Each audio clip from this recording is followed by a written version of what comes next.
Hi, this is Joe Ziemba, the host of When Football Was Football here on the Sports History Network. Aside from my podcasting duties, I'm also a sports collector. And as such, I'm very pleased to share the exciting news that the Sports History Network has partnered with Rochester Sports Autographs, the largest JSA authenticated autograph distributor in the United States, where you can get deals on over 30,000 autograph sports collectibles. So as a collector, I was very pleased when I visited the site of Rochester Sports Autographs. The massive inventory is easy to search, carefully documented, and visually appealing. The options seem limitless, whether you're looking for an autographed baseball, signed football helmets, or basketball jerseys, among thousands of others. I found everything from a Babe Ruth autograph, a signed football by Dick Butkus, and an autographed Larry Bird basketball jersey. And as a collector, you'll be delighted with the very competitive pricing on JSA authenticated products. Made possible since RSA deals directly with athletes, so there's no extra markup, and the savings are passed on directly to the customer. Perhaps you're looking for an early gift for Mother's Day or Father's Day. Heck, who needs a holiday as an excuse to give a piece of sports history to your loved ones? Or how about yourself? Today seems like a great day to add to your own sports collection, right? RSA even has film, music, and other entertainment autographs on the site, so there's something for everyone.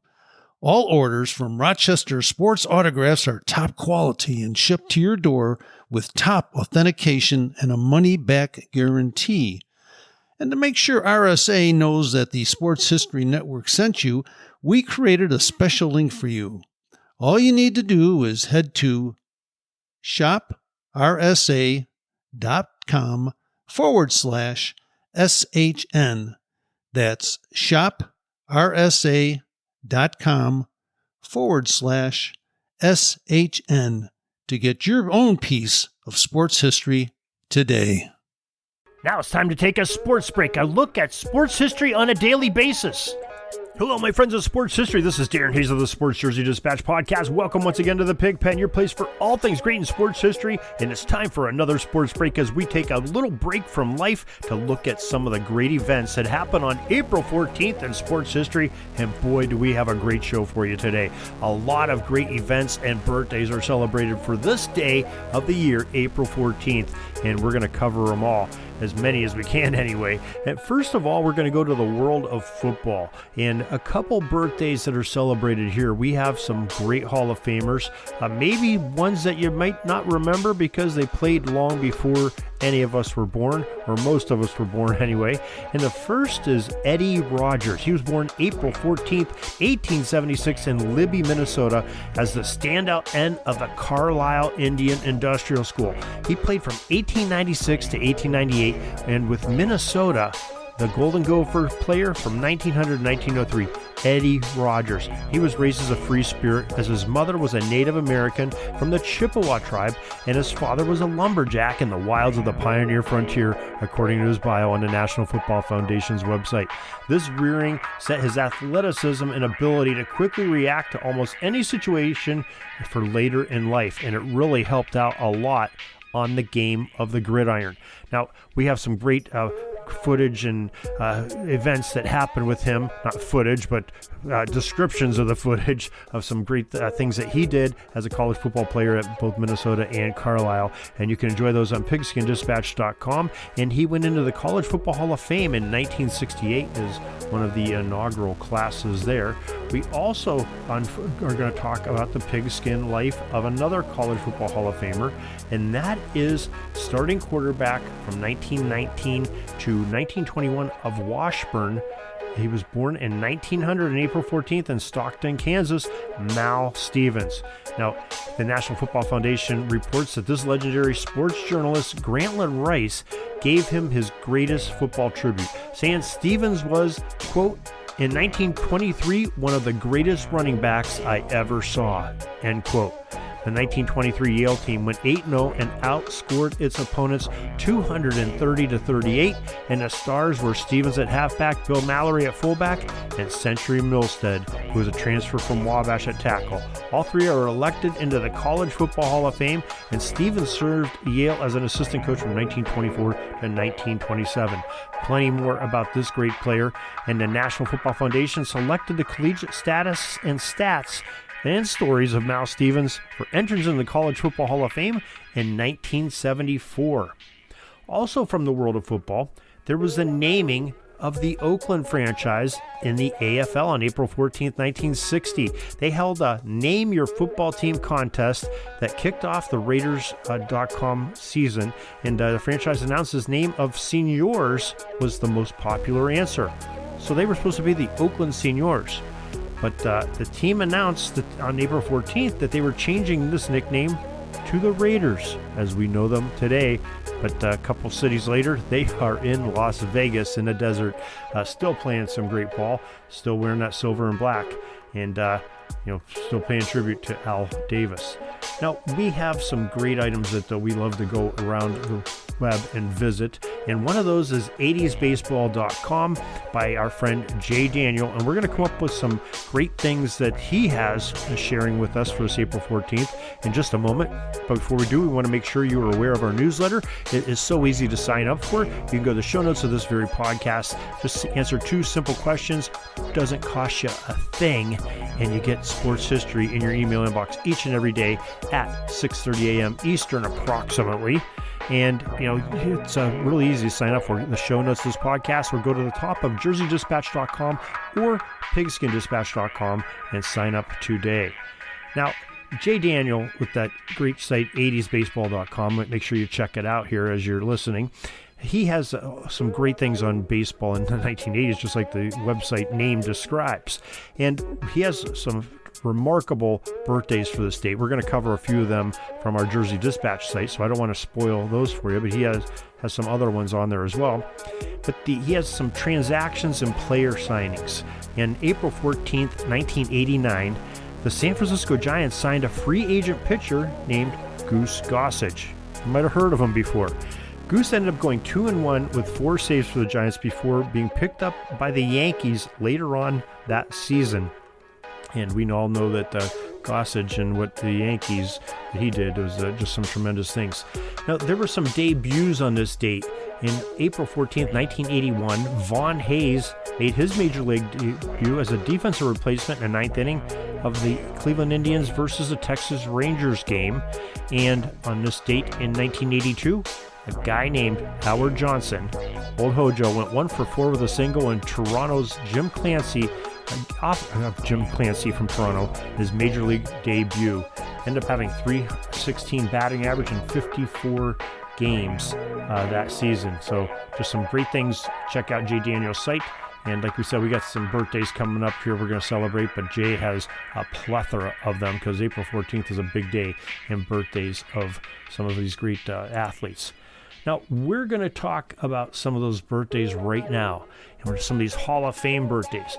In April 14th, 1966, in St. Angelo, Texas, was Baseball Hall of Fame pitcher Greg Maddux was born. He is the winner of 18 Gold Gloves, 4 Cy Young Awards, and 4 ERA titles. He was an 8-time All-Star and on the 1995 World Series champion Atlanta Braves team. Legendary pitcher had a career 3.16 ERA with 355 victories on the mound and 3,371 strikeouts to his credit. Happy birthday, Greg Maddux. Also, from the world of hockey, we have another Hall of Famer, Hockey Hall of Fame defenseman Sylvia Mantha was born on April 14th, 1902 in Montreal, Quebec.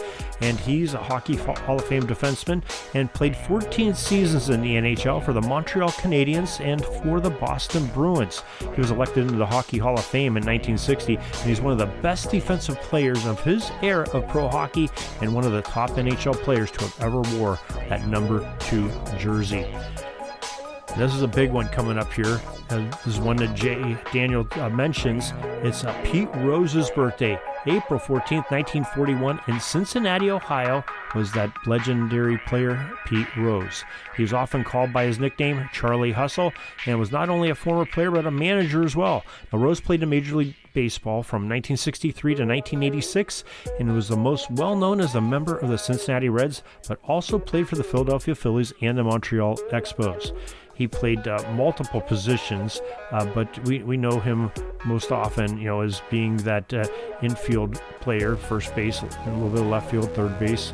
And he wore that number 14 on the Cincinnati Reds, Philadelphia Phillies, and Montreal Expos for 24 seasons as he batted .303 for his career, had an on-base percentage of .409, 160 home runs, and 2 Gold Glove awarded seasons. Not in the Hall of Fame. We know the story. We're not going to go there. This is a positive show, but definitely a legend that's worth mentioning. Happy birthday to Mr. Pete Rose. Now, let's go into some of our events that we want to talk about for this day. Some great milestone moments in sports history. We can find these on our daily digits for April 14th on jerseydispatch.com. And the first stop we're going to make is in 1917 on April 14th. The Chicago White Sox pitcher, Ed Scott, no-hit the St. Louis Browns in an 11-0 romp for the Sox that day. In 1955, on April 14th, number 32, Elston Howard became the first African-American to play for the New York Yankees. The 26-year-old catcher/outfielder hit a single with an RBI in an 8-4 loss for the Boston Red Sox in his debut. And on this date, April 14th, 1964, the Los Angeles Dodgers' Sandy Koufax, number 32, threw a game without allowing a walk in a 4-0 opening day victory over the St. Louis Cardinals. The future Baseball Hall of Fame member accomplished the feat 8 other times in his great and storied career. Now it's time to take another stop on our journey that we love to do each and every day, especially this time of year, and that's at the VintageHockeyJerseys.com website. Have a great website, and one of the aspects of it is they tell about some daily events in hockey history. We're going to grab a few of those from April 14th. Make sure you check them out. VintageHockeyJerseys.com is the website.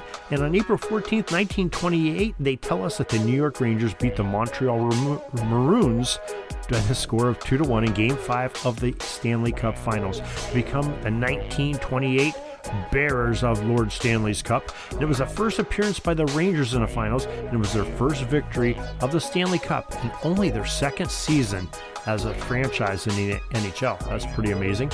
And in 1931, on the 14th of April, goalie George Hainsworth posted his 6th career playoff shutout to defeat the Chicago Blackhawks 2-0 as the Montreal Canadiens won the Stanley Cup, successfully defending their 1930 Cup win. On April 14th, 1955, it was the Detroit Red Wings beating the Montreal Canadiens 3-1 in Game 7 to become the 1955 Stanley Cup champions, with number 15 Alex Delvecchio scoring 2 goals in the contest. April 14th, 1960, John Bellevue, number 4, scored a pair of goals in a 4-0 win over the Maple Leafs of Toronto in Game 4 of the finals as the Canadiens swept the series to become the only team to win 5 straight Stanley Cups. Number 30, Jacques Plante, recorded his 10th career playoff shutout. And what some great players and great names are mentioned there. That's VintageHockeyJerseys.com. Our last stop we go to is the NBA.com, as they have some great, fantastic milestones and events that happened in basketball history, professional basketball history, that is. It after all, is NBA.com. And we grabbed a couple of their great monumental events that happened for April 14th. First one took place in 1975 on a date in Game 1 of the Western Conference semifinals. The Golden State Warriors defeated Seattle 123-96. They were led by number 24, Rick Barry's then playoff record, 8 steals. The Warriors set an NBA playoff record with a total of 22 steals for that game. Playing some great defense there. In April 14th, 1976, number 33, Kareem Abdul-Jabbar of the Los Angeles Lakers won his 4th of his record 6 NBA MVP awards, averaging 27.7 points per game and leading totals of 16.9 rebounds per game and 4.12 blocked shots per game. Amazing stats from the big man. April 14th, 1985, Mark Eaton, number 53 of the Utah Jazz, finished the 1984-85 season with 456 block shots of his own for an average of 5.56 blocks per game, both NBA records. Mark Eaton, another big guy that could swat the ball and score. April 14th, 1994, Seattle became the second NBA team to have 10 different players score in double figures. It was during a 150-101 score over the visiting Los Angeles Clippers, as number 11, Detlef Schrempf, led the scoring parade for the Sonics with 21 points, and Seattle also had 10 double-figure scores in a 135-104 win over Portland on March 30th, 1980. With Gus Williams, number 1, notching a team-high 23 points. Now, Phoenix joined the group on November 23, 1994, during a 140-109 triumph over the visiting Clippers again. Clippers really got picked on with these high scores, as rookie number 11, Wesley Person, scored 19 points and 10 double-figure scores for the Suns on that day. And that is your sports history for April 14th. We are so glad that you were able to join us here once again. Love to have you each and every day join us, because we love talking sports history and you love to hear it. And we'd love to get your input. You can reach us, pigskindispatch@gmail.com. Follow us on Twitter. We're at Pigskin Dispatch, or Facebook. We have the Pigskin Dispatch page. It's not just football. We're talking all sports. I really like to specialize in North American sports, but we go all over the world, especially talking about the jersey numbers in the uniforms. That's just some of our favorite stuff to do. So make sure you listen each and every day. We'd love to get a positive review for you. Tell your friends, tell your neighbors, hit us up on the social media like we said, and we'll have a great time each and every day. Until next time, everybody, have a great sports history day. This penalty kill is almost over. I got to get back out on the ice. But thanks again for joining us for another great edition of Sports Jersey Dispatch Podcast. We'll see you tomorrow. We invite you to check out our websites, jerseydispatch.com and pigskindispatch.com. Not only see the daily sports history, but to experience the preservation of great events and people that play the games. Find us on Pigskin Dispatch. It's also on social media outlets of Facebook, Twitter, Instagram, and don't forget the Pigskin Dispatch YouTube channel. You get all your daily sports history. Pigskin Dispatch is happy to be associated with the Sports History Network, the sports headquarters of yesteryear, found at sportshistorynetwork.com. This podcast is part of the Sports History Network, your headquarters for the yesteryear of your favorite sport. You can learn more at sportshistorynetwork.com.